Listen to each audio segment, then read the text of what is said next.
Assalamualaikum warahmatullahi wabarakatuh.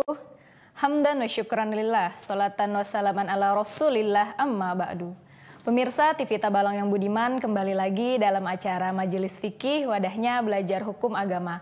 Bersama saya, Saidatul Rahmah, yang akan memandu acara selama 60 menit ke depan. Seperti biasa pemirsa, saya telah ditemani oleh narasumber kita, yaitu Ustadz Nasrullah, yang akan membagikan dan menjelaskan dan membahas tentang tema kita pada hari ini. Nah, tema kita pada hari ini melanjutkan pada episode sebelumnya, yaitu membahas tentang wudhu.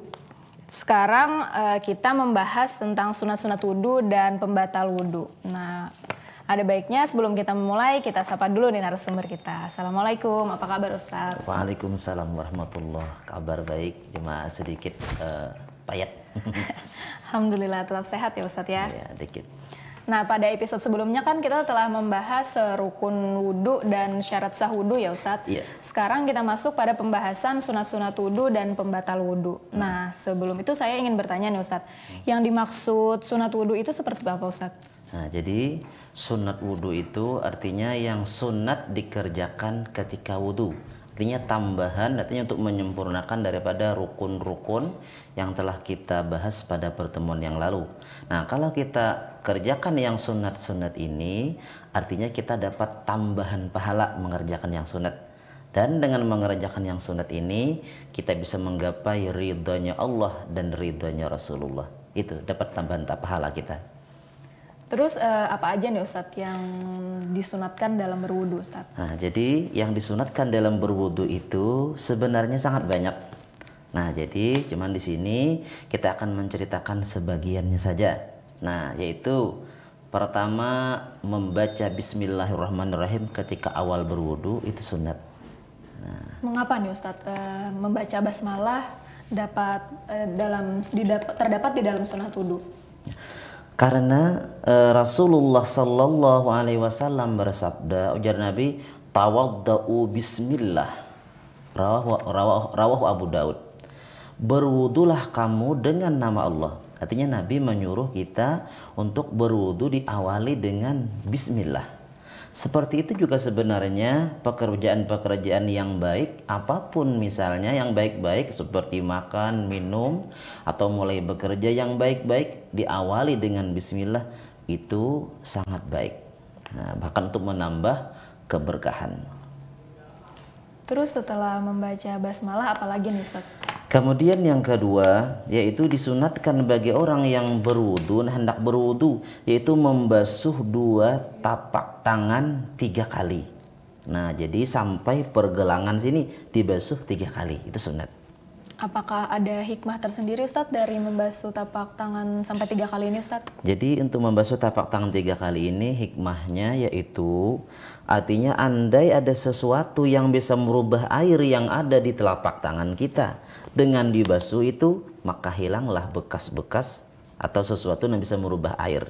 Merubah air seperti misalnya ada kita minyak harum misal tangan. Nah, jadi ketika kalau tangan tidak dibasuh karena merubah air berubah jadi harum. Nah, jadi makanya sunat membersihkan tangan lebih dahulu sampai pergelangan sini. Ya, karena tangan ini nanti yang akan membasuh seluruh anggota. Terus setelah membasuh dua tapak tangan sampai 3 kali Ustadz, ada sunat apa lagi nih Ustadz? Kemudian yang ketiga yaitu disunatkan berkumur-kumur dan memasukkan air ke hidung 3 kali. Nah, jadi sunat berkumur-kumur dan memasukkan air ke hidung 3 kali juga sunat. Apakah ada hikmahnya juga Ustadz? Ada. Nah, jadi dengan kita berkumur-kumur, nah kita lalu tahu ini air nih apakah berubah rasanya atau kada. Nah, makanya dengan berkumur-kumur, bilanya berubah berarti air ini air suci tapi tidak mensucikan. Seperti itu juga dengan memasukkan air ke hidung, itu pun hikmahnya nih, lalu kita tahu apakah ini telah berubah baunya, misalnya jadi harum. Nah, kalanya air ini harum tercampur minyak harum atau sesuatu yang harum, maka air ini menjadi air yang suci tapi tidak mensucikan. Kemudian sebenarnya ada hikmah lain lagi. Pernah ada seseorang menceritakan, artinya Sidin ini dahulunya penyakit kepala. Jadi ketika berwudu lalu menghuyut sampai lamas, ujar Sidin. Nah, anehnya ini menjadi obat sakit kepala. Nah, kemudian di situ kenapa lebih didahulukan berkumur-kumur daripada memasukkan air ke hidung? Karena mulut ini lebih mulia daripada hidung. Karena diri mulutlah banyak zikir-zikir, baca Al-Quran dan lain-lainnya. Jadi mulut lebih mulia dari hidung, makanya didahulukan berkumur-kumur hanya memasukkan air ke hidung. Itu. Terus kalau untuk orang berpuasa Ustadz, apakah boleh nih berkumur-kumur sebelum berwudu Ustadz? Bagi orang yang berpuasa, masalah berkumur-kumur ini makruh apabila sudah tengah hari. Nah, kalau pagi kada makruh. Jadi subuh kada makruh. Nang makruh itu sore, mulai tengah hari. Nah, mulai zuhur. Nah, kenapa jadi makruh tengah hari berkumur-kumur bagi orang yang berpuasa? Karena ada hadis Rasulullah Sallallahu Alaihi Wasallam, kata beliau yang artinya bau mulut orang yang berpuasa itu lebih harum nilainya di sisi Allah Subhanahu Wa Taala dari minyak harum kasturi. Nah, biasanya orang yang berpuasa itu bila mulai tengah hari mulailah mulutnya berbau. Apabila kita berkumur-kumur, bersikat gigi atau bersiwak, maka di situ akan menghilangkan bau mulut, yang bau mulut tadi nilainya di sisi Allah Ta'ala mulia.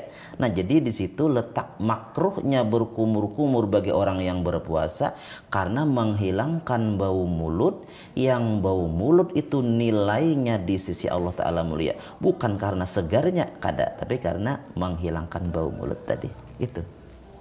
Terus setelah memasukkan air ke dalam mulut dan ke hidung tadi Ustadz, apakah ada sunat yang lain ya Ustadz?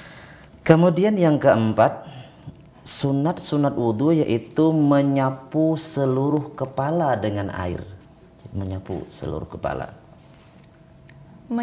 Tentang menyapu kepala ini kan Ustadz sebelumnya kita sudah memasukkan ke dalam rukun wudhu. Kenapa di dalam sunat wudhu ini terdapat juga? Ya, dulu ketika membahas tentang rukun wudhu, di situ kata-katanya menyapu sebagian kepala menurut mazhab Syafi'i. Nah, jadi kalau sebagian itu wajib, harus ada. Semalam kita bahas biar sehelai rambut asal masih dalam lingkup kepala, asal jangan rambut panjang di sini dan di besok. Nah, itu kada sah, harus dalam lingkup kepala. Itu yang wajibnya sebagian. Tapi kalau kita keseluruhan itu sunat, karena para imam mazhab berbeda-beda pendapat. Menurut Imam Abu Hanifah mengatakan bahwasanya paling sedikit menyapu kepala itu adalah 1/4 paling sedikit. Tetapi menurut pendapat Imam Malik yaitu wajib menyapu seluruh kepala. Nah, supaya tidak ada yang menyalahkan lagi, di dalam kaidah fikih al-khuruju minal khilaf mustahab. Keluar daripada khilaf itu lebih dicintai. Nah, jadi kalau kita menyapu keseluruhnya, tidak ada lagi orang yang menyalahkan. Nah, jadi makanya sunatlah menyapu seluruh kepala. Kalau caranya seperti ini. Nah, jadi ibu jari diletakkan di kening. Nah, ini buka jambul dulu. Nah, jadi telunjuk ditemukan. Jadi setelah dibasahkan tangan, nah jadi di kening. Nah, jadi ke sini. Nah, ke sini. Nah, bisa gini, bisa. Nah, jadi ditelunjuk ditemukan. Nah, kayak itu cara menyapu seluruh kepala tadi. Terus setelah menyapu kepala seluruhnya nih Ustadz, ada apa lagi nih Ustadz? Itu sunat juga menyapu dua telinga. Nah, sesudah dari menyapu kepala tadi. Jadi telinga ini, nah disapu.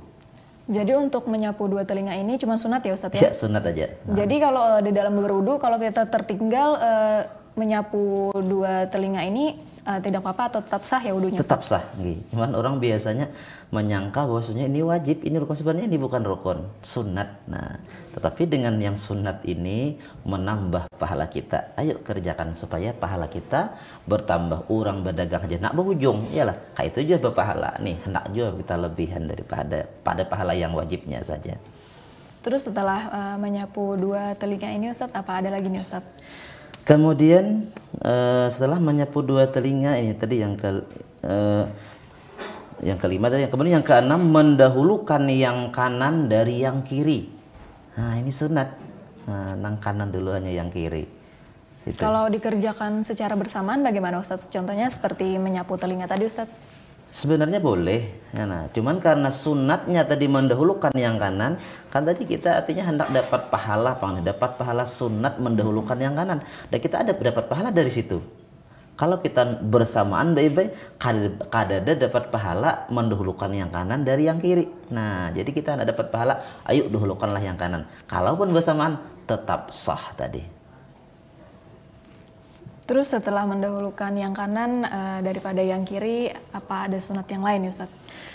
Kemudian yang ketujuh, sunat juga kita membasuh dan menyapu tadi 3 kali. Jadi membasuh muka sunat 3 kali, tangan kanan 3 kali, kiri 3 kali, menyapu sebagian kepala 3 kali, kemudian membasuh 2 kaki juga 3 kali. Itu sunat. Terus kalau misalnya waktu sholat kita ini tinggal sedikit Ustadz, apakah masih boleh nih berwudu, menyapu dan membasuh itu 3 kali Ustadz? Nah ini beda masalahnya lagi. Kalau waktu tinggal sedikit, misalnya mepet dikit lagi habis waktu sembahyang.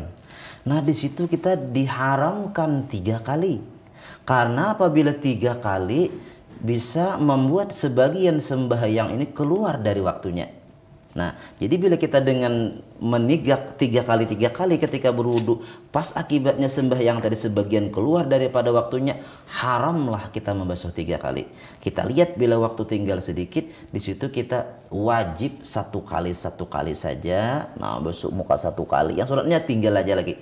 Nah, wajib napas 1 kali, tangan 1 kali, supaya sembahyang yang wajib tetap di dalam waktunya. Sebenarnya seperti itu juga. Andainya masalah sembahyang masalah wudhu ini kita khawatir ketinggalan berjamaah. Nah kan karena berjamaah tuh hukumnya sunat nih. Nah jadi apabila dengan membasuh 3 kali kita akan ketinggalan berjamaah gara-gara basuh 3 kali, di situ sunatnya 1 kali saja. Makruh 3 kali, karena dengan 3 kali akan ketinggalan jamaah misalnya, di situ sunatnya 1 kali saja. Tetapi selagi waktunya masih luas lagi, nah kemudian berjamaah masih sempat, sunatlah membasuh dan menyapu ketika berwudu tadi 3 kali. Jadi sebenarnya yang diwajibkan itu hanya satu kali ya Ustadz ya? Iya, 1 kali itu yang pertama, itu yang wajib. Yang kedua, ketiga itu sunat. Jadi kita kedua dan ketiga kalinya itu mendapat pahala sunat ya Ustadz? Iya, sunat. Terus setelah itu ada apa lagi nih Ustadz? Kemudian berturut-turut. Nah, berturut-turut. Maksud dari berturut-turut ini apa Ustadz? Arti berturut-turut ini jangan sampai kering anggota yang satu baru menyambung ke anggota yang lain. Misalnya basuh muha beringat. Sekalinya lambat, kering tuh hanya basuh tangan pulang. Ini makruh, tetapi masih sah. Sunat artinya habis basuh muka jangan sampai kering, langsunglah basuh. Disambung selanjutnya basuh 2 tangan, menyapu sebagian kepala. Jangan berlambat-lambat sampai kering anggota yang lebih dahulu dibasuh. Baik, berarti harus dilakukan secara berurutan ya Ustadz ya? Oke, mohon maaf sebentar Ustadz, kita jeda dulu. Iya. Pemirsa TV Tabalong yang budiman, jangan kemana-mana, tetap dalam acara Majelis Fikih, wadahnya belajar hukum agama. Kita akan kembali setelah jeda berikut ini.